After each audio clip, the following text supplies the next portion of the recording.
কোটা সংস্কার আন্দোলনে উস্কানি দেওয়ার অভিযোগে বাংলাদেশ জাতীয় পার্টি বিজেপির চেয়ারম্যান ও সাবেক সংসদ সদস্য ব্যারিস্টার আন্দালিব রহমান পার্থকে গ্রেফতার করা হয়েছে।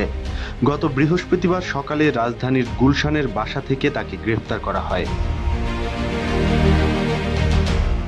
ঢাকা মহানগর পুলিশের গোয়েন্দা বিভাগের তথ্য মতে রাজধানীর মহাখালীতে সেতু ভবনে হামলা চালিয়ে ভাঙচুর ও অগ্নিসংযোগের মামলায় গ্রেফতার দেখানো হয়েছে সাবেক এই সংসদ সদস্যকে। ঢাকা মহানগর পুলিশের গোয়েন্দা বিভাগের উপকমিশনার জয়নুল আবেদিন এই তথ্য জানিয়েছেন। যমুনা রেফ্রিজারেটর, খাবার ফ্রেশ তো লাইফ জম্পেশ।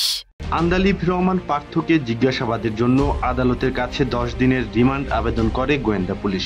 শুনানি শেষে আদালত 5 দিনের রিমান্ড মঞ্জুর করেন। বাংলাদেশ জাতীয় পার্টি বিজেপির চেয়ারম্যানের আইনজীবীরা শুনানিতে আদালতকে বলেন, 2018 সালের পর থেকে তিনি বিএনপি জামাতে ইসলামের রাজনীতির সঙ্গে সম্পৃক্ত নন। সেতু ভবনের নাশকতার সঙ্গে তার যোগসূত্রের প্রশ্নই ওঠে না।